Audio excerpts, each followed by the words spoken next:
19 என்பதை பற்றியே ஆய்வு செய்து, கம்ப்யூட்டர் மூலமாக ஆய்வு செய்து பல விஷயங்களை வெளியிட்டிருக்கின்றார்கள். இப்ப விஞ்ஞானிகள், நம்ம முஸ்லிம் விஞ்ஞானிகள், மேலை நாடுகளிலே இருக்கக்கூடியவர்கள், குறிப்பாக அபுல் கலாம் என்று ஒருவர், இங்க பத்திரிகை எல்லாம் பார்த்திருக்கலாம். இந்த பிஸ்மில்லாஹிர் ரஹ்மானிர் ரஹீம் குர்ஆன்ல 19 என்று ஏன் அல்லாஹ் தஆலா சொல்லுகின்றான்? நிறைய 19ஐ பற்றி அல்லாஹ் தஆலா குறிப்பிடுகின்றானே. குர்ஆன்ல ஆரம்பிக்கக்கூடிய இந்த பிஸ்மில்லாஹிர் ரஹ்மானிர் ரஹீம் என்பதுல 19 எழுத்துக்களை வைத்து அல்லாஹ் தஆலா சொல்லுகின்றானே, இதனுடைய விளக்கம் என்ன என்பதாக ஆராய்ச்சி செய்து கடைசியில ஏன் 19 வச்சிருக்கிறான் அப்படிங்கிறதுக்கு தெளிவான காரணத்தை எங்களால் கண்டுபிடிக்க முடியவே இல்லை அப்படின்னு சொல்லிட்டார். ஆனா அல்லாஹ் தஆலா குர்ஆன்ல ஒரு இடத்துல சொல்லுகின்றான், அலைஹா திஸ்ஆத அஷர், அந்த நரகத்திற்கு காவலாளிகளாக 19 நபர்களை நாம் நியமித்திருக்கின்றோம் என்று அல்லாஹ் தஆலா சொல்லுகின்றான் குர்ஆன்ல ஒரு இடத்துல. நரகத்துக்கு பாதுகாப்பாளர்களை 19 பேர், ஏன் 20 பேரா வச்சா என்ன அப்படின்னு நம்ம கேட்கலாம்.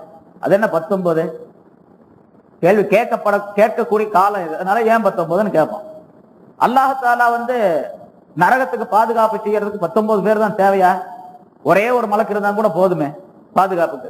மலக்கு தான் பெரிய சக்தி பெற்றவர்கள், பெரிய உருவம் படைத்தவர்களாக வர முடியும். அதனால 19 பேர் தேவையில்லை என்று 19 வச்சிருக்கிறான். அப்படின்னு நமக்கு கேள்விகள்லாம் வரலாம் நம்முடைய அறிவுல. அல்லாஹ் பதில் சொல்றான், அலைஹா திஸ்ஆத அஷர், அதுல 19 பேர் இருக்கிறாங்க அப்படின்னு சொல்லிட்டு, இது ஏன் அப்படின்னு கேட்டா உங்களை குழப்பறதுக்காக வேண்டிதான் அப்படின்னு வேற சொல்றான். லியஸ்தாதல்லதீன ஆமனு ஈமானா, ஈமான் கொண்டவர்களுக்கு இன்னும் ஈமானை அதிகப்படுத்துவதற்காக. 19 நமக்கு சொன்னா அல்லாஹ் தஆலா இப்ப குர்ஆன்ல சொல்லி இருக்கிறான். நம்ம என்ன சொல்லுவோம்? ஏன் 19 நான் கேட்க மாட்டேன், நீங்களும் கேட்க மாட்டீங்க. சரி, அல்லாஹ் தஆலா அவனுடைய ஹிக்மத் அவனுடைய அறிவுல வச்சிருக்கான், அவன் சொன்னதை ஏற்றுக்கொள்ள வேண்டியது அப்படின்னு எனக்கு ஈமான் இன்னும் கொஞ்சம் அதிகமாகும்.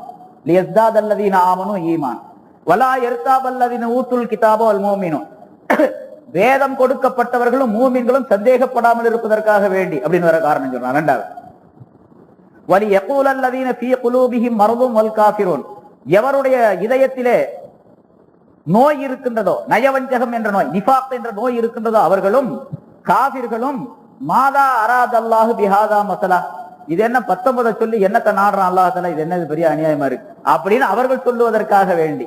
அப்ப அவன் சொல்லி தன்னுடைய நிஃபாக்கையும் தன்னுடைய குஃப்ரையும் வளர்த்துக் கொள்றான். எப்படி ஈமான்தாரி ஈமானை வளர்த்துக் கொள்ளுகின்றானோ இந்த 19 சொன்னதுனால, அந்த நிஃபாக் உள்ளவனும் குஃப்ர் உள்ளவனும் குஃப்ரை வளர்த்துக்கிறான். வலி யகூலல்லதீன ஃபீ குலூபிஹிம் மர்தும் வல் காஃபிரூன மாதா அராதல்லாஹு பிஹாதா மஸலா, நிஃபாக் உடையவர்களும் நயவஞ்சக தன்மை உடையவர்களும் காஃபிர்களும் இப்படி சொல்லுவதற்காக வேண்டி, மாதா அராதல்லாஹு பிஹாதா மஸலா, இதை கொண்டு அல்லாஹ் தஆலா என்ன உதாரணத்தை நாடுறான், இது என்ன இது 19 சொல்லி என்று அவர்கள் தங்களுடைய சந்தேகத்தையும் தங்களுடைய குஃப்ரையும் அதிகப்படுத்திக் கொள்வதற்காக வேண்டும் என்று அல்லாஹ் தஆலா இந்த காரணத்தை இவ்வளவுதான் சொல்றானே தவிர, அந்த அபுல் கலாம்ங்கிறவரு அந்த கம்ப்யூட்டரை எழுதி கம்ப்யூட்டர்ல அந்த இதெல்லாம் கொடுத்து கடைசியில் இப்படித்தான் இருக்காரு. இதுக்கு என்ன காரணம்னு கண்டுபிடிக்க முடியல. ஆனா நிறைய 19 வருது. ஆயத்துகள்ல பெரும்பாலான ஆயத்துகள், ஒவ்வொரு ஆயத்தில் இருக்கக்கூடிய எழுத்துக்களுடைய எண்ணிக்கை, அந்த எண்ணிக்கையை எடுத்து கடைசியில 19ஆல் வகுத்தால் மீதி இல்லாமல் வகுப்படக்கூடிய அமைப்பில் தான் எல்லா ஆயத்துக்களையும் எல்லா எழுத்துக்களையும் அல்லாஹ் தஆலா அமைச்சு வச்சிருக்கான். இப்ப உதாரணமா பாருங்க, குர்ஆன்ல அல்லாஹ் என்பது 2600 இடத்துகள்ல வருது. அதாவது அந்த இதை 142 வகுத்தா 19ஆல வகுத்தா 142 போக மீதி வராது. மீதி இல்லாமல் 19ஆல் வகுக்கக்கூடிய நேரத்துல மீதி இல்லாமல் வகுப்படக்கூடிய ஒரு அமைப்புல அல்லாஹ் என்ற வார்த்தையை குர்ஆன்ல அல்லாஹ் தஆலா சொல்லி இருக்கின்றான். இது போன்ற ரஹ்மான், ரஹீம் எந்த வார்த்தையை எடுத்துக்கொண்டாலும் சரி. அதே மாதிரி அந்த அபுல் கலாம் ஆய்வு செய்து ஒவ்வொரு சூறாவிலையும் இருக்கக்கூடிய காஃப், லாமு, மீமு இப்படிப்பட்ட எழுத்துக்களை மொத்தமாக கூட்டி அதை 19ஆல வகுத்தா மீதி இல்லாம வகுப்படக்கூடிய அமைப்பில் அல்லாஹ் தஆலா வச்சிருக்கிறான். சில இடங்கள்ல பாருங்க, இப்ப ஒரு சூறாவில அவர் சொல்றாரு, ஒரு இடத்துல காஃப் வரக்கூடிய ஒரு சூறா வெறும் காஃபாக வருது. இக்தரபத்திஸ் சாஅத்து வன்ஷக்கல் கமர் அப்படிங்கிற அந்த இதுல அந்த சூறாவினுடைய தொடக்கத்திலிருந்து கடைசி வரைக்கும் உள்ள சில எழுத்துக்களை அவர் எடுத்துக்கொண்டு ஒரு இடத்துல அந்த எழுத்து மாற்றி அல்லாஹ் தஆலா ஒரு வாசகத்தை சொல்லுகின்றார். அந்த ஒரே ஒரு எழுத்தை மட்டும் முதல்ல உள்ளது மாதிரியே போட்டிருந்தா அப்படின்னு சொன்னா இந்த 19ஆல வகுக்கக்கூடிய நிலை வராது. அந்த ஒரு எழுத்தை மாற்றியதின் காரணமாக 19ஆல் வகுப்படக்கூடிய ஒரு அமைப்பு அங்க வந்துட்டு, இது அல்லாஹ் தஆலாவுடைய பெரிய ஹிக்மத். அது ஏன் வச்சிருக்கணும் அப்படின்னு எங்களுக்கு தெரியல என்று சொல்லி விடுகின்றார். இங்கதான் அல்லாஹ் அறிவு, மனிதனுடைய அறிவு வேலை செய்யாமல் அல்லாஹ் தஆலா ஆக்கிறான். அல்லாஹ்வுடைய அறிவுக்கும் மனிதனுடைய அறிவுக்கும் வித்தியாசம். இங்க 19 எழுத்துக்களை கொண்டு அல்லாஹ் தஆலா பிஸ்மில்லாஹிர் ரஹ்மானிர் ரஹீம் என்பதை வச்சிருக்கிறான். அப்துல் காதர் ஜீலானி ரஹ்மத்துல்லாஹி அவர்கள் சொல்லுகின்றார்கள், எவர் இந்த 19 எழுத்துக்களை கொண்ட இந்த பிஸ்மில்லாஹிர் ரஹ்மானிர் ரஹீம் என்பதை தன்னுடைய வாழ்க்கையிலே பயன்படுத்துகின்றாரோ அந்த நரகத்திற்கு காவலாளிகளாக இருக்கக்கூடிய 19 நபர்களை விட்டு இவங்க தப்பிச்சுக் கொள்ள முடியும் என்பதாக அவர் சொல்லுகின்றார். அப்துல் கரீம் ஜீலி ரஹ்மத்துல்லாஹி அலைஹி, அப்துல் கார் ஜீலானி ரஹ்மத்துல்லாஹி அலைஹி பிறந்த அதே ஊர்ல பிறந்த அப்துல் கரீம் என்ற ஒரு பெரிய மேதை, பெரிய ஞானவான். அவங்க பெரிய சூஃபியாக இருந்தாங்க. அவர்கள் இந்த பிஸ்மில்லாஹிர் ரஹ்மானிர் ரஹீம் என்பதற்கு 19 எழுத்துக்களுக்கு 19 வால்யூம் எழுதியிருக்கிறாங்க கிதாப். ஒரு எழுத்துக்கு ஒரு வால்யூம் வீதமாக பிஸ்மில்லாஹிர் ரஹ்மானிர் ரஹீம் என்பதற்கு 19 பாகங்களை கொண்ட ஒரு தொகுதியை கிதாப் எழுதியிருக்கிறாங்க என்று சொன்னா அதுக்கு எவ்வளவு பெரிய அர்த்தம் இருக்கும். அதனால பிஸ்மில்லாஹிர் ரஹ்மானிர் ரஹீம், அதாவது குர்ஆனுடைய 4 வேதங்களுடைய கருத்துக்களையும் அல்லாஹ் தஆலா குர்ஆனிலே அடக்கி வைத்திருக்கின்றான். குர்ஆனுடைய கருத்துக்கள் அனைத்தையும் சூரத்துல் ஃபாத்திஹாவிலே அல்லாஹ் தஆலா அமைத்து வைத்திருக்கின்றான். சூரத்துல் ஃபாத்திஹாவுடைய கருத்துக்கள் அனைத்தையும் பிஸ்மில்லாஹிர் ரஹ்மானிர் ரஹீம் குள்ளே அல்லாஹ் தஆலா நுழைத்து வைத்திருக்கின்றான். பிஸ்மில்லாஹிர் ரஹ்மானிர் ரஹீம் என்பதுடைய கருத்துக்கள் அனைத்தையும் பிஸ்மி என்ற வார்த்தைக்குள்ளே அடக்கி வைத்திருக்கின்றான். அதனுடைய கருத்துக்கள் அனைத்தும் பேய்க்குள்ளே அடக்கி வைத்தான். பேயுடைய கருத்துக்கள் அனைத்தையும் அந்த பேய்க்கு கீழே இருக்கக்கூடிய புள்ளியிலே அமைத்து வைத்தான் என்று ஒரு ஞானவான் குறிப்பிடுகின்றார். ஹஜ்ரத் அலி ரலியல்லாஹு தஆலா அவர்கள் சொல்லி காட்டுகின்றார்கள். அது ஹஜ்ரத் அலி ரலியல்லாஹு இப்னு அப்பாஸ் ரலியல்லாஹு தஆலா அவர்கள் சொல்லுகின்றார்கள், ஒரு நாள் இஷா தொழுது விட்டு மஸ்ஜித் நபவியிலே வெளியே நான் அந்த பிஸ்மில்லாஹிர் ரஹ்மானிர் ரஹீம் என்பதை பற்றி உள்ள விளக்கத்தை கேட்டேன் அலி ரலியல்லாஹு அவர்களிடத்துல. ஹஜ்ரத் அலி ரலியல்லாஹு தஆலா அவர்கள் அந்த பிஸ்மில்லாஹிர் ரஹ்மானிர் ரஹீம் என்பதிலே இருக்கக்கூடிய பே என்ற அந்த எழுத்திற்குரிய விளக்கத்தை சொல்ல ஆரம்பித்தார்கள். அந்த பேய்க்கு கீழே இருக்கக்கூடிய புள்ளி இருக்கின்றது நொக்தா, அந்த நொக்தாவுடைய விளக்கத்தை அவர்கள் சொல்லி முடித்த நேரத்தில் ஃபஜ்ருக்கு பாங்கு சொல்லப்பட்டு விட்டது அப்படின்னு சொல்றாங்க. இஷாவுக்கு பின்னால ஆரம்பிச்சு ஃபஜ்ர் வரைக்கும் பயான் செஞ்சிருக்காருங்க. பேயுடைய புள்ளிக்கு மட்டும் ஹஜ்ரத் அலி ரலியல்லாஹு தஆலா அவர்கள் அவங்க தான் முதல்ல ஆரம்பத்துல குர்ஆன் ஆரம்பிக்கும் போது சொன்ன லவ் ஷீது அன் உவக்திர 70 பஈரம் மின் தஃப்சீரி உம்மில் குர்ஆன் லஃபஅல்து என்பதாக சொல்லுகின்றார். உம்முல் குர்ஆன் ஆகிய இந்த சூரத்துல் ஃபாத்திஹாவுக்கு 7 ஆயத்துகளுக்கு 70 ஒட்டகங்கள் சுமக்கக்கூடிய அளவுக்கு நான் விரிவுரை எழுத விரும்பினால் என்னால் முடியும் என்பதாக சொல்லுகின்றார். 70 ஒட்டகங்கள் தூக்கக்கூடிய சுமை, ஒரு ஒட்டகம் தூக்கக்கூடிய சுமை எவ்வளவு இருக்கும்? கிட்டத்தட்ட ஒரு 4 டன்னை தூக்குவது அல்லது 5 டன் சுமையை ஏற்றுக்கொள்ளும். குறைஞ்சது 3 டன் தூக்கும், அதாவது 300 3000 கிலோவை தூக்கும். அது மாதிரி 70 ஒட்டகங்கள் தூக்கக்கூடிய பேப்பர்களை என்னால் எழுத முடியும் என்று சொல்லுகின்றார். இந்த இவர் பாருங்களேன், அப்துல் கரீம் ஜீலி 19 எழுத்துக்கு 19 வால்யூம் எழுதியிருக்கார். 19 வால்யூம். முன்னால் அவரை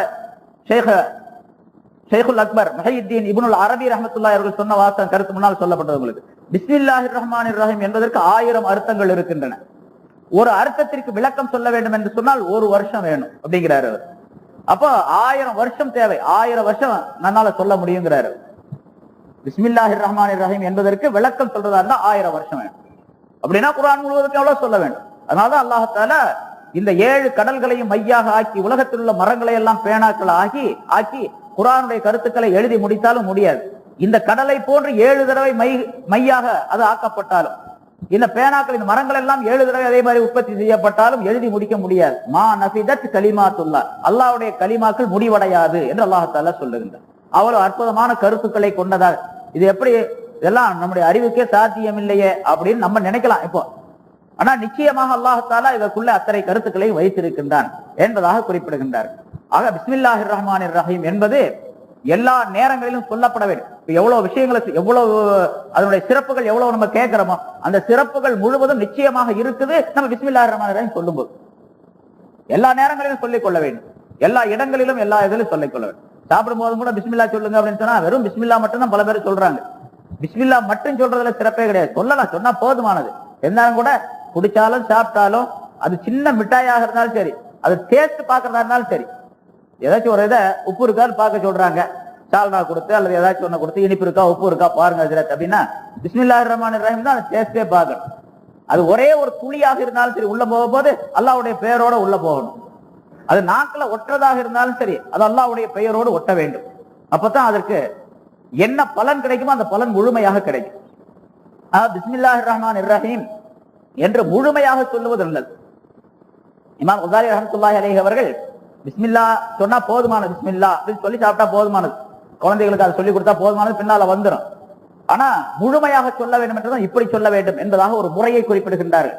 சாப்பிடும் பொழுது முதல்ல ஒரு கவலம் ஒரு பிடி உணவு எடுக்கிறாரு, பிஸ்மில்லா அப்படின்னு வாயில வைக்கணும். இரண்டாவது உணவு எடுக்கும்போது இரண்டாவது பிடியில பிஸ்மில்லாஹிர் ரஹ்மான் அந்த 3 வரைக்கும் தான் இரண்டாவது வார்த்தை பிஸ்மில்லாஹிர் ரஹ்மான் என்று சொல்லி வைக்கணும். 3வது வரைக்கும் பிஸ்மில்லாஹிர் ரஹ்மானிர் ரஹீம் என்று சொல்லி வைக்கணும். இப்ப 3 பிடி உணவுகளும் அல்லாஹுடைய பெயருடன் உள்ள போயிட்டா ஒன்னும் பிரச்சனையே இல்லை, சைத்தான் வரவே மாட்டான் என்று குறிப்பிடுகின்றார்கள். அவங்க அந்த சாப்பிடுற ஒழுக்கங்களை பற்றி பிஸ்மில்லாஹிர் ரஹ்மானிர் ரஹீம் என்பதில் ஏராளமான கருத்துக்களை எழுதுகின்றார்கள். ஆக பிஸ்மில்லாஹிர் ரஹ்மானிர் ரஹீம் என்பது எல்லா நேரங்களிலும் எல்லா நிலைகளிலும் எல்லா பொருள்களுக்கும் சொல்லப்பட வேண்டும். படுக்க போறாரு, பிஸ்மில்லாஹிர் ரஹ்மானிர் ரஹீம் படுக்கணும். அதுக்கு துஆ இருக்குது, துஆவை ஓதிக்கொண்டு படுக்க வேண்டும். இப்படி எல்லாம் நல்ல காரியங்கள் அனைத்திற்கும் பிஸ்மில்லாஹை உபயோகித்துக் கொள்ள வேண்டும். இது அதனால்தான் அல்லாஹ் தஆலா குர்ஆனை தன்னுடைய கலாம் ஷரீஃபை ஆரம்பிக்கக்கூடிய நேரத்தில் பிஸ்மில்லாஹிர் ரஹ்மானிர் ரஹீம் என்பதை வைத்து ஆரம்பிக்குமாறு கட்டளை இருக்கின்றார். பிறகு இங்க என்ன அர்த்தம்? பிஸ்மில்லாஹி என்று சொன்னா அல்லாஹுடைய திருநாமத்தை கொண்டு நான் ஆரம்பிக்கிறேன், அல்லது நான் சாப்பிடுகிறேன், நான் தூங்குகிறேன், நான் குடிக்கிறேன், நான் பேசுகிறேன், நான் படிக்கிறேன், ஏதாச்சும் ஒண்ணு வச்சுக்கிறேன், நான் ஓதுகிறேன் அப்படின்னு எதை வேணாலும் வச்சுக்கலாம். ஆஹா, பிஸ்மில்லான்னு சொல்லிட்டா நம்ம எந்த வேலையை ஆரம்பிக்கிறோமோ அந்த வேலையுடைய தொடக்கத்திற்குரிய அந்த வார்த்தை அதுக்குள்ள வந்துடும், தானாக வந்துடும் ஆட்டோமேட்டிக்கா. ரெண்டாவது அடுத்தது வந்து பிஸ்மி அல்லாஹ் தஆலாவுடைய இஸ்முன்னா சொன்னா நாமம், திருநாமம் அல்லது பெயர் அப்படிங்கிற அர்த்தம். அடுத்தது அல்லாஹ் தஆலாவுக்கு 99 திருநாமங்கள் இருக்கின்றன அப்படின்னு நம்ம சொன்னோம். அல்லாஹ் வலில்லாஹி திஸாத்தும் இஸ்மன் என்று ஸல்லல்லாஹு அலைஹி வஸல்லம் சொல்றாங்க. 99 திருநாமங்கள் இருக்கு. அல்லாஹ் தஆலா குர்ஆன்ல சொல்லும்போது வலில்லாஹில் அஸ்மாஉல் ஹுஸ்னா, அழகான திருநாமங்கள் இருக்கின்றன, அழகான பெயர்கள் இருக்கின்றன என்று அல்லாஹ் தஆலா சொல்லுகிறார். அப்ப அல்லாஹ்வுக்குள்ள பெயர் பூரா அழகான பெயர், அல்லாஹ்வுடைய பெயர் பூரா அழகான பெயர். அல்லாஹ் என்ற அவனுடைய ஜாத், அவனுடைய வடிவம், அதாவது அவன் உருவம் இல்லாதவன், இருந்தாலும் அல்லாஹ் என்று ஒருவன் இருக்கின்றானே, அவனுடைய ஜாத், அந்த உள்ளமைக்கு பெயர் இருக்கின்றது, அதுதான் அல்லாஹ் என்பது. பிறகு அந்த உள்ளமைக்கு இருக்கக்கூடிய சிபாத்துகள், சிறப்பு தன்மைகள் தான் ரஹ்மான், ரஹீம், குத்தூஸ், ஹக்கீம், அசீஸ், ஜப்பாரு, முத்தகப்பீர், முஹைமின் என்று சொல்லப்படக்கூடிய அந்த 99 அவனுடைய சிபாத்துகள், சிறப்பு தன்மைகளை சொல்லி காட்டக்கூடியவை. என்னுடைய பெயர், என்னுடைய பிகர், என்னுடைய இந்த உருவத்திற்கு பெயர் நிசாமுத்தீன். எனக்கு ஒரு சிபத்து மௌலவி, இன்னொரு சிபத்து அல் ஆலிம், இன்னொரு சிபத்து அல் ஹாஃபிஸ், இன்னொரு சிபத்து எனக்கு அல்ல, பொதுவா சொல்றேன், ஒருத்தர் இப்படி இருந்தாருன்னா அவருக்கு இந்த மாதிரி சிபத்துகள்லாம் இருக்கு. அல் ஹாஜ் அப்படின்னு ஒரு பேரு, ஒரு அல்லாபா அப்படின்னு ஒரு பேரு, ஒரு பெரிய எழுத்தாளர் அப்படின்னு ஒரு பேரு, பெரிய பேச்சாளர் அப்படிங்கிறது இன்னொரு பேரு. இப்படியே 99 பேர் இருக்குன்னு வச்சுங்க. இப்ப என்னுடைய பாடிக்கு ஒரு பேர் நிசாமுத்தீன், மீதி உள்ள எத்தனை சொன்னாலும் சரி அதெல்லாம் அதுக்கு பேர்லாம் சிபத். அது மாதிரி அல்லாஹ் தஆலாவுடைய அந்த பாடி, அல்லாஹ் பாடி கிடையாது, உதாரணத்துக்காண்டி சொல்றது இங்க, அல்லாஹ்வுக்கு உருவம் கிடையாது, ஆனா அல்லாஹ் என்று ஒருவன் இருக்கிறான். அவன் எப்படி இருக்கிறான்னு யாருக்குமே தெரியாது, போய் பார்த்தா தான் தெரியும். இன்ஷா அல்லாஹ் போய் பார்ப்போம். அப்ப அல்லாஹ்வுக்கு அல்லாஹ்வுடைய அதுக்கு பேர் ஜாத்னு அரபியில் சொல்றது. தமிழ்ல சொல்லணும்னு சொன்னா உள்ளமை அப்படின்னு சொல்ற. உள்ளமைனா இருக்கக்கூடியது, கட்டாயமாக இருக்க வேண்டிய ஒன்று அப்படிங்கிறாரு. அந்த ஜாத் இல்லாமல் இந்த உலகம் இருக்காது, ஜாத் இல்லாமல் வானம் இருக்காது, பூமி இருக்காது, நான் இருக்க மாட்டேன், நீங்க இருக்க மாட்டேன், யாருமே இருக்க மாட்டேன். அவன் இருந்தா தான் நம்ம எல்லாம் இருப்போம், இல்லன்னா இருக்காது. இப்ப அவனுக்கு பேர் ஜாத், அவனுக்கு அந்த உருவத்திற்கு பெயர் ஜாத், அந்த ஜாத்துக்கு பெயர் தமிழ்ல உள்ளமை, அந்த உள்ளமைக்கு பெயர் அல்லாஹ். இப்ப அல்லாஹ்னு சொல்றமே, அந்த அல்லாஹ் எப்படி இருக்கிறான் அப்படிங்கிறது நமக்கு தெரியாது, அல்லாஹ் எப்படி இருக்கிறான் அப்படிங்கிறது நமக்கு தெரியாது. ஆனால் அல்லாஹ்வுடைய அந்த ஜாத் இருக்குது பாருங்க, அது எங்கும் இருக்கின்றது அப்படின்னு சொல்லக்கூடாது. அல்லாஹ் எங்கேயும் இருக்கிறான் அப்படின்னு சொல்லக்கூடாது. அல்லாஹ்வுடைய சிபத்து தான் எங்கேயும் இருக்குது. அல்லாஹ்வுடைய குத்ரத், சக்தியும் அல்லாஹ்வுடைய அறிவும் எங்கும் இருக்கின்றது, எல்லா அணுக்களின் மீதும் சார்ந்து இருக்கின்றது. அல்லாஹ் என்ற ஜாத் இருக்குது பாருங்க, அது இந்த ஆலம் என்ற பிரபஞ்சம், இந்த ஆலம் என்ற பிரபஞ்சம், அதாவது மாசிவல்லா, அல்லாஹை தவிர மீதி உள்ள எல்லா பொருள்களும், அது மனிதனுடைய கற்பனைக்கு அப்பாற்பட்ட உலகம், அப்பாற்பட்ட எல்லை அது. அந்த பிரபஞ்சம் முழுவதுமே ஆலம் என்பதாக சொல்லப்படும். இந்த ஆலம் என்ற பிரபஞ்சத்திற்குள்ளே அல்லாஹ் எந்த இடத்திலையும் கிடையாது, அல்லாஹ்ங்கிறவன் எந்த இடத்திலையும் கிடையாது. அப்படித்தான் நம்பிக்கை கொள்ள வேண்டும். ஏன்னு கேட்டா, அல்லாஹ் என்பவன் கதீம், பூர்வீகமானவன், அவன் படைக்கப்பட்டவன் அல்ல, பூர்வீகமானவன். இந்த ஆலம் என்ற பிரபஞ்சம் இருக்கின்றது, இது புதிதாக படைக்கப்பட்டது, அல்லாஹ்வினால் படைக்கப்பட்டது. படைக்கப்பட்ட இந்த ஆலத்திற்குள்ளே பூர்வீகமாக இருக்கக்கூடிய, கதீமாக இருக்கக்கூடிய அல்லாஹ் இந்த ஆலம் என்ற எந்த பகுதியிலும் வந்து தங்குவது கூடாது, எங்கும் வந்து இருப்பது கூடாது. அப்போ அல்லாஹ் தஆலா ஆலம் என்ற பிரபஞ்சத்தில் எங்கும் கிடையாது. அப்படின்னா அல்லாஹ் வந்து தூண்ல இருக்கலாம், துரும்புல இருக்கலாம் அப்படின்னு சொல்றமே, அதுக்கு என்ன அர்த்தம்? அவனுடைய சக்தியும் அவனுடைய அறிவும் இருக்குது அப்படின்னு அர்த்தம். அவனுடைய சக்தியும் அவனுடைய ஆற்றலும் அறிவும் இருக்கிறது அப்படின்னு அர்த்தம். நம்ம இங்க இருக்கிறோம், நம்முடைய ஒவ்வொரு மனிதரின் மீதும் நம் ஒவ்வொருவரின் மீதும், அதே மாதிரி ஒவ்வொரு பொருளின் மீதும், ஒவ்வொரு பொருளில் உள்ள அணுவின் மீதும் அல்லாஹாலாவுடைய சக்தியும் அல்லாஹ்வுடைய அறிவும் சார்ந்து இருக்கின்றது அப்படிங்கிறார். என்னுடைய வெளித்தோற்றம் இருக்குது, இந்த வெளித்தோற்றம் நான் எப்படி இருக்கின்றேன் அப்படிங்கறத பத்தி அல்லாஹாலாவுக்கு தெரியும். என்ன செய்ய வேண்டும் என்ற சக்தியும் அல்லாஹாலாவிடத்தில் இருக்குது. எந்த நேரத்திலும் எதுவும் செய்யலாம் அல்லாஹாலாவுக்கு. அது மாதிரி என்னுடைய உள்ளுறுப்புகள் இருக்கின்றன, உடலுக்குள்ள இருக்குது. என்ன உடலுக்குள்ள குடல் இருக்குது, ஈரல் இருக்குது, நுரையீரல் இருக்குது, ஆயிரக்கணக்கான பொருள்கள் உடலுக்குள்ள இருக்கின்றன. சரி, உடலுக்குள்ள ரத்தம் இருக்குது, ரத்தத்துக்குள்ள கோடிக்கணக்கான செல்கள் இருக்கின்றன, அணுக்கள் இருக்கின்றன. அந்த அணுக்கள் ஒவ்வொன்றின் மீதும் அல்லாஹாலாவுடைய சக்தி இருக்கின்றது. அந்த ரத்தத்துக்குள்ள இருக்கக்கூடிய அணுக்கள், சிகப்பு அணுக்கள் வேலை செய்யக்கூடிய தன்மை உடையவையாக இருந்தா தான் என்னுடைய ரத்தம் ஒழுங்கா இருக்கும். ரத்தம் ஒழுங்கா இருந்தா தான் பாடி ஒழுங்கா இருக்கும். பாடி ஒழுங்கா இருந்தா தான் இதயம் ஒழுங்கா இருக்கும். இதெல்லாம் மனிதனுடைய மருத்துவ முறைகள். இந்த முறைகள் எல்லாம் ஒழுங்கா இருப்பதற்கு அல்லாஹாலாவுடைய குதிரத்தும் அல்லாஹாலாவுடைய இல்மும் என்னுடைய ரத்த அணுக்களின் மீது சார்ந்து இருக்கணும். அந்த ரத்த அணுக்களின் மீது அவனுடைய கவனம் இல்லையானா என்னுடைய உடம்பு கெட்டு போயிடும், உள்ளம் கெட்டு போயிடும், எல்லாம் கெட்டு போயிடும், நோயாளியாக விழுந்து விடுது. இது அல்லாஹாலாவுடைய சக்தி, அல்லாஹாலாவுடைய அறிவை குறிக்கக்கூடியதா. ஆக எங்கும் அல்லாஹ் இருக்கிறான் அப்படின்னா எல்லா இடத்திலும் அல்லாஹ்வுடைய அறிவும் அல்லாஹ்வுடைய சக்தியும் இருக்கின்றது. ஒவ்வொரு அணுவின் மீதும் அது என்ன செய்து கொண்டிருக்கின்றது, எப்படி இருக்கின்றது என்ற அறிவு அவனுக்கு தெரிந்து கொண்டே இருக்கு. அதே நேரத்தில் அதை என்ன செய்ய, அதை எப்படியெல்லாம் நடத்தாட்ட வேணுமோ அந்த சக்தியும் அல்லாஹாலாவிடத்தில் இருக்கின்றது அப்படிங்கிறார். பிறகு அல்லாஹ்வுடைய ஜாத்து எங்கேயும் கிடையாது. அந்த ஜாத்துக்கு தான் பேரு அல்லாஹ் என்று சொல்லுவது. இப்ப இன்னொன்னு கவனிக்கணும், அந்த அல்லாஹ்னு சொல்லக்கூடிய அந்த அல்லாஹ் என்ற வார்த்தை இருக்கின்றதே, அது ஆண்பாலும் அல்ல பெண்பாலும் அல்ல. அரபியில எல்லா மொழிகளிலும் முதக்கர் முஅன்னஸ், அதுக்கு ஆண்பால் பெண்பால் என்று ரெண்டு வகையும் இருக்கின்றது. அந்த அல்லாஹ்ங்கிற வார்த்தை ஆண்பாலும் அல்ல பெண்பாலும் அல்ல.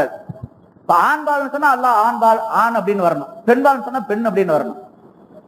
அது ரெண்டுமே கிடையாது. அதுல பிறகு நம்ம தமிழ்ல சொல்றோம், அல்லாஹ் சொல்லும் போது அவன் தானே சொல்றோம், அப்ப ஆண்பாலை தானே குறிக்குது அப்படின்னு கேட்டா வேற மொழிகள்ல இந்த வித்தியாசமே கிடையாது. இப்ப இங்கிலீஷ்ல சொன்னா ஹி அப்படின்னு சொல்லுவோம், அவன் அப்படிங்கிறதுக்கு. அவர் அப்படிங்கிறதுக்கு ஹீ தான்.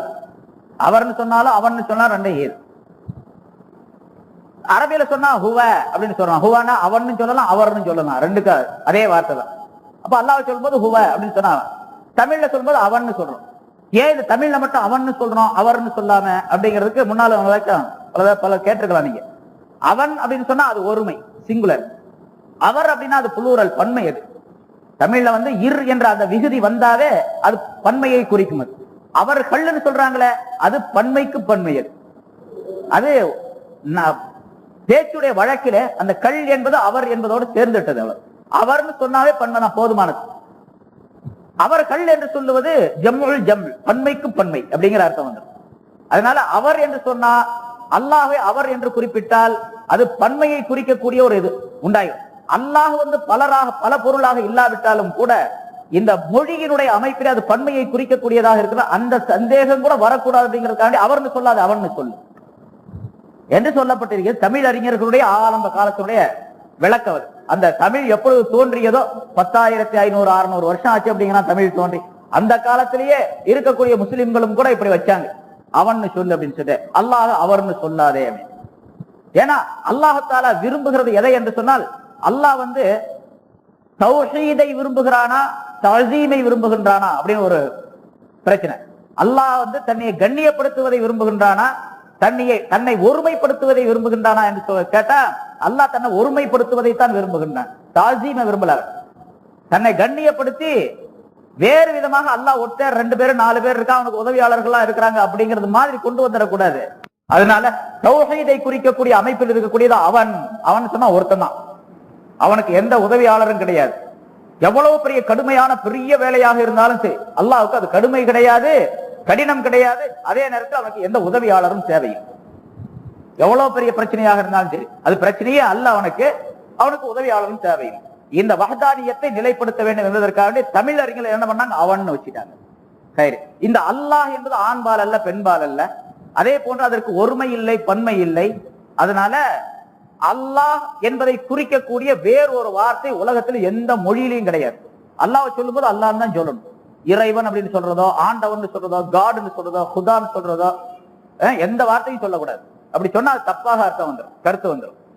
என்ன சொல்றாங்களே எல்லாம் இறைவன் சொன்னான்னு எழுதுறாங்க, எல்லா ஆலிம்களும் எழுதுறாங்க, தப்பு தான், அது தவறு தான். இறைவன் சொல்லவே கூடாது. ஏன்னு கேட்டா இறைவன் அப்படிங்கிறதுக்கு என்ன அர்த்தம்னு கேட்டா இறைதல் அப்படின்னு வந்தது, அதுல இருந்து வந்தது இறைவன். இறைதல் அப்படின்னா சிதறுதல் அப்படின்னு, இறங்கி போறது அப்படின்னு சொல்றோம்ல, அது இறைதல் அப்படின்னா சிதறுதல் அர்த்தம். அப்ப இறைவன் அப்படின்னா சிதறியவன் அப்படின்னு அர்த்தம். அல்லாஹ்வுக்கு சிதறியவன் பேர் வைக்கலாமா? வைக்க கூடாது. ஆங்கிலத்துல காட் அப்படின்னு வச்சா காடுக்கு வந்து ஃபீமேல், அதாவது பெண்பால் இருக்குது. அதுக்கு காடஸ் அப்படின்னு சொன்னா பெண் கடவுள், ஆண் கடவுள் பெண் கடவுள் அப்படின்னு இருக்குது. அதுல அந்த காடுங்கிறது காடஸ் அப்படிங்கிறது பெண்பால் இருக்கு. அதனால காடுங்கிற வார்த்தை அல்லாஹ்வுக்கு சொல்லக்கூடாது. சரி, அல்லாஹ்வுக்கு லார்டு அப்படிம்பாங்க. லார்டு, லார்டுக்கு லேடிங்கிற பெண்பால் இருக்கு, அதையும் சொல்லக்கூடாது. ஹுதான்னு அரபு உருதுல சொல்றாங்க, ஹுதா அப்படின்னு சொல்றாங்க. ஹுதாவுக்கு ஹுதா வந்தான் அல்லது ஹுதா வந்தோம் அப்படின்னு சொல்லிட்டு பன்மை இருக்குது, இருக்கு, அதையும் சொல்லக்கூடாது. ஆண்டவன் சொல்லக்கூடாது, ஆண்டவனா ஆண்டவர்கள் அப்படிங்கிற பன்மை இருக்கு. தெய்வம் சொல்லக்கூடாது, தெய்வம்னா தெய்வங்கள் அப்படின்னு பன்மை இருக்குது. அந்த வார்த்தைக்கு, அந்த வார்த்தைக்கு பன்மை இருக்கு, அதை சொல்லக்கூடாது. அதே மாதிரி இறைவன் அப்படின்னு சொன்னா இறைவர்கள் அப்படின்னு சொல்லலாம், அல்லது முதல்ல சொல்லப்பட்ட அர்த்தம் மாறுபட்டு வருகின்றதால் அதையும் சொல்லக்கூடாது. பிறகு கடவுள் அப்படின்னு சொன்னா கடவுள்கள் அப்படிங்கிற பன்மை இருக்குது, இருக்கு, அதையும் சொல்லக்கூடாது. உள்ளத்தை கடந்தவன் கடவுள் அப்படின்னு சொல்லப்படுகின்றது. உள்ளத்தை கடந்தவன்கிறது சரி, பொருத்தமான வார்த்தை தான். அதாவது நம்முடைய உள்ளத்தினாலும் கூட அவனை பார்க்க முடியாது, சிந்திக்க முடியாது, அப்படிப்பட்ட ஒரு தன்மை உடையவன் அப்படிங்கிறது பொருத்தமானதுதான். இருந்தாலும் கடவுள் என்பதற்கு பெண்பால் இருக்குதா, பன்மை இருக்குது, அதனால அதை சொல்லக்கூடாது. கடவுள் கடவுள் அப்படிங்கிறது கடவுளர்கள் அப்படிங்கிறது பன்மை. கடவுளுக்கு கடவுள்கள் அப்படின்னு சொல்றது இல்ல, கடவுளர்கள் அப்படின்னு சொல்லுவாங்க. அது பன்மை இருக்குனால அதை சொல்லக்கூடாது. இப்படி எந்த மொழியில எடுத்துக்கிட்டாலும் சரி, நீங்க உலகத்துல எந்த மொழியில எடுத்துக்கிட்டாலும் சரி, அல்லாஹ் என்பதற்கு ஈடாக நிகராக எந்த வார்த்தையும் கிடையாது. அதனால அல்லாஹ்வை குறிக்கும் போது அல்லாஹ் தான் சொல்லணும். ரெண்டாவது இன்னொன்னு பாருங்க, இப்ப நான் பயான் செய்யறேன், தப்சீர் செய்யறேன் அல்லது பயான் செய்யறேன், ஒரு மணி நேரம் செய்யறேன்னு வச்சுங்க, அல்லாஹ் சொன்னா அப்படின்னு சொல்லிட்டே இருக்கிறேன். நிறைய ஒரு 100 தடவை சொல்றேன்னு வச்சுங்க, 100 தடவை அல்லாஹ் அல்லான்னு சொன்ன நன்மை எனக்கு எழுதப்படும். அந்த அல்லாஹ் விட்டு போட்டு இறைவன் சொன்னான், ஆண்டவன் சொன்னான், கடவுள் சொன்னார், தெய்வம் சொன்னான் அப்படின்னு சொல்லிட்டு வரேன்னு வச்சுங்க, அல்லான்னு சொல்ற நன்மை கிடைக்காது. இப்ப அந்த ஜிக்கரும் கூட அதுல வந்துருது. 100 தடவை நான் சொன்னேன், 100 தடவை அல்லாஹ் அல்லாஹ் ஜிக்கர் செஞ்ச நன்மை எனக்கு எழுதப்படும். அந்த நியத்துல நான் சொன்னது முதல்ல ஆரம்பிக்கும் பொழுதே, யா அல்லாஹ் நான் இந்த பயானம் உனக்கு செய்யறேன், உனக்காக வேண்டி நான் அல்லாஹ் அல்லான்னு உன் பேரை சொல்லுவேன், சொல்லும் போதெல்லாம் நீ ஒரு நன்மை எழுதிக்கணும் எனக்கு அப்படின்னு நியத்து பண்ணி நான் சொல்ல ஆரம்பிச்சேன் அப்படின்னு சொன்னா, முதல்ல நியத்து பண்ணா போதுமானது, அப்புறம் ஆட்டோமேட்டிக்கா அந்த நன்மை பதிவாகிக்கிட்டே இருக்கு. இதெல்லாம் அல்லாஹ் என்ற வார்த்தையினுடைய சிறப்பு. பிறகு அல்லாஹ் என்பதை பாருங்க, அல்லாஹுக்கு அந்த அல்லாஹ் என்பதில் 5 எழுத்து இருக்குது. எந்த எழுத்தை எடுத்தாலும் சரி, ஒரு எழுத்தை எடுத்து ஒவ்வொரு எழுத்தா எடுத்துக்கிட்டே இருந்தாலும் சரி, அது அவனை குறிக்கக்கூடியதாகத்தான் இருக்கும். அல்லாஹ் அப்படின்னு சொன்னா அல்லாஹ். அலிஃப எடுத்துட்டான், லில்லாஹ் அப்படின்னு வாசிக்கலாம். அல்லாஹ் எடுத்துட்டா லில்லாஹி வாசி, லில்லாஹி நிறைய வருது, லில்லாஹி மாஃபிஸ் ஸமாவாத்தி அப்படின்னு குர்ஆன்ல நிறைய வருது. அல்லாஹ்வுக்கே உரியது அப்படிங்கிற அர்த்தம். லில்லாஹ்ல உள்ள லாம எடுத்துட்டா லஹுன்னு இருக்கும். ரெண்டாவது லாம், ஒரு லாம எடுத்துட்டா லஹுன்னு வரும், வாசிக்கலாத. லஹு அப்படின்னு சொன்னா அவனுக்கே, அது அவனைத்தான் குறிக்கும். அந்த ரெண்டாவது லாமையை எடுத்துட்டீங்க, ஹூன்னு இருக்கும், ஹூன்னு சொன்னாலும் அவன் தான். தரீகாக்கள்ல, பல தரீகாக்கள்ல ஜிக்ரே ஹூன்னு சொல்லக்கூடிய ஜிக்ர் நிறைய இருக்குது. ராத்திபத்துல் ஜலாலியா, சிஸ்தியா தரீகா, காதிரியா தரீகாக்கள்ல ஹூன்னு சொல்லக்கூடிய ஜிக்ரே இருக்கு, அல்லாஹ்வை குறிக்கக்கூடியது. ஆக எந்த எழுத்தை எடுத்தாலும் கூட அது அல்லாஹ்வையே குறிக்கும். அரபியில ஒரு சிறப்பு இதுதான். அரபியில ஒரு பெரிய சிறப்பு, ஒரு வார்த்தையில் உள்ள எழுத்துக்களை மாற்றி போட்டாலும் சரி, அல்லது அதை எடுத்தாலும் சரி, கூட்டினாலும் குறைத்தாலும் சரி, அந்த இடத்துல வேறு பொருள் கொடுக்கக்கூடிய ஒரு அம்சத்தை இது உண்டாக்கும். ஆனா அல்லாஹ்ங்கிறது அப்படி அல்ல. அல்லாஹ்ல எந்த எழுத்தை எடுத்தாலும் சரி, அது அல்லாஹ்வையே குறிக்கும். உதாரணமா வேற ஒரு வார்த்தையை எடுத்துக்குவோம், பக்கர்னு இருக்குன்னு வச்சுங்க. பக்கர் அப்படின்னு சொன்னா மாடு அப்படின்னு அர்த்தம், அது தெரிஞ்சதை வச்சுங்களா. இல்முன்னு வச்சுங்க, இல்முனா கல்வி, அறிவு அப்படின்னு அர்த்தம், எல்லாத்துக்கும் தெரியும். இல்மு அப்படின்னு, மார்க்க இல்மு அப்படின்னு சொல்றோம். இந்த இல்மு அப்படிங்கிறதுல அந்த ஐனை நடுவுல தூக்கி போடுங்க, லாம முன்னால போடுங்க. அப்படின்னா லாம முன்னால போட்டு ஐனை நடுவுல போட்டா லாம அப்படின்னு வரும். அதுக்கு ஒரு அர்த்தம் இருக்குது, டிக்ஷனரி பார்த்தா தெரியும், அதுக்கு ஒரு அர்த்தம் வரும். சரி, அந்த ஐனை தூக்கி, அந்த மீம தூக்கி கடைசியில போட்டீங்க, மீம தூக்கி நடுவுல போட்டு ஐனை கடைசியில போட்டீங்க, லமா அப்படின்னு வரும். அதுக்கு ஒரு அர்த்தம் இருக்கு, லமா இலங்கிய, பிரகாசித்தது அப்படிங்கிற அர்த்தம் வரும். அந்த லாம கடைசியில போட்டீங்க, இல்முங்கிறதுல கடைசியில லாம போட்டு நடுவுல மீம போட்டு ஐனை முதல்ல கொண்டு வந்தீங்க, அமல்னு வந்துடும். இல்முங்கிறது அமலாக ஆகி போயிடும். அப்ப அமலுக்கு செயல்பாடு அப்படிங்கிற அர்த்தம் இருக்குது. இப்படி எப்படி மாத்தினாலும் அதுக்கு அர்த்தம் வரும். ஆனா அர்த்தம் வேற அர்த்தம் வரும். அல்லாவுக்கு அப்படி அல்ல, அல்லாவுக்கு அல்லாவையே தான் குறிக்கும். அதை மாற்றும் பொழுது, அதை குறைக்கும் பொழுது அதே அர்த்தம் வரும். பக்கர் முதல்ல சொன்னா, அந்த பக்கர்ல பேயத்துக்கு நடுவுல போட்டீங்க, பே காப் ரே இருக்குது, பேயத்துக்கு நடுவுல போட்டீங்க கபுர்னு வந்துடும். கபுர்னா புதை குழி அப்படிங்கிற அர்த்தம். அல்லது அந்த பேயத்துக்கு கடைசியில போட்டீங்க கருப அப்படின்னு வாசிக்கலாம், அந்த குருபுன்னு வாசிக்கலாம், நெருக்கம் அப்படிங்கிற அர்த்தம் வந்துடும். அல்லது பேய பக்கர்ல பேய எடுத்துட்டீங்க கரு அப்படின்னு வரும், கருனா குளிர் அப்படிங்கிற அர்த்தம். இப்படி எழுத்துக்களை மாற்றும் பொழுதும் அல்லது அதை சிதைக்கும் பொழுதும் அர்த்தம் வேறு வேறு மாறிக்கொண்டே வரும். இது அரபியினுடைய ஒரு சிறப்பான தன்மை, மற்ற எந்த மொழியிலையும் பார்க்க முடியாது. இப்ப வந்தான் அப்படின்னு இருக்குது, இன்னும் எடுத்து போட்டீங்க வந்தா அப்படின்னு சொன்னா என்ன அர்த்தம்? அதுக்கு ஒண்ணு இன்னு போடணும், அது இல்லு போடணும், அது இரு போடணும், போட்டா தான் அர்த்தம் வரும். வந்தா அப்படின்னு சொன்னா அர்த்தம் வராது, சரியா வராது. சரி வந்தான்ல வானாவை எடுத்து போட்டு இந்தான் அப்படின்னு சொன்னா அதுக்கும் அர்த்தம் கிடைக்காது. இது மாதிரி ஏதாவது ஒரு சில வார்த்தைகளுக்கு அர்த்தம் வரலாம். அரபி மாதிரி எல்லா வார்த்தைகளுக்கும் எழுத்துக்களை மாற்றும் பொழுதோ எழுத்துக்களை போக்கும் பொழுதோ அர்த்தம் வேறு வேறு அர்த்தங்கள் கிடைக்கக்கூடிய ஒரு அமைப்பு எந்த மொழியிலும் கிடையாது. ஆனா அல்லாஹ்ங்கிறதுக்கு எழுத்தை எடுக்கும் பொழுது அவனைத்தான் குறிக்குமே தவிர வேறு பொருளை குறிக்காது. இது அல்லாஹ் என்ற அந்த வார்த்தையினுடைய சிறப்பு தன்மை. இப்படி ஏராளமான விளக்கங்கள் அல்லாஹுக்கு சொல்லப்பட்டிருக்கிறது. அல்லாஹ் என்றால் யார்? அல் வாஜிபுல் வுஜூத், அவன் இருப்பது கட்டாயமான ஒரு தன்மை உடையவன். அவன் இருப்பது கட்டாயம்.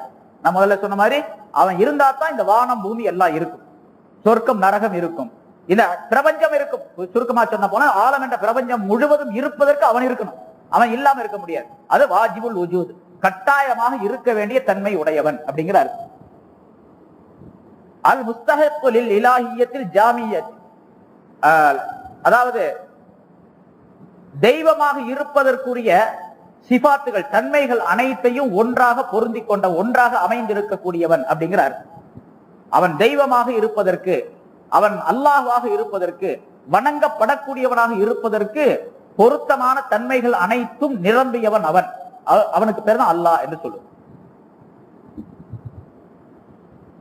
அல்லாஹ் அதாவது வணங்கப்படுவதற்கு தகுதியான சில இலக்கணங்கள், சில சிபத்துகள், தன்மைகள் இருக்க வேண்டும். அந்த தன்மைகள் இருந்தா தான் அவன் வணக்கத்திற்கு தகுதியானவன் அப்படின்னு சொல்ல முடியும். அந்த தன்மைகளை முழுமையாக ஒருங்கே பெற்றவன் அல்லாஹ் என்பவன் என்பதாக விளக்கம். இன்ஷா அல்லாஹ் அதை பத்தி எப்படிப்பட்ட தன்மைகள் அவன் வணக்கத்திற்கு தகுதியானவன் நம்ம சொல்றோம். லா இலாஹா இல்லல்லாஹ் அப்படின்னு சொல்லும் போது வணக்கத்திற்கு தகுதியானவன் அல்லாஹ் தவிர வேற யாரும் இல்லைன்னு சொல்றோம். வணக்கத்திற்கு தகுதியானவன் சொன்னா அவனுடைய தகுதிகள் என்னென்ன தகுதியின் காரணமாக அவனைத்தான் வணங்கணும்னு நம்ம சொல்றோம். அவன் அல்லாஹ் வேற யாரையும் வணங்கக்கூடாது.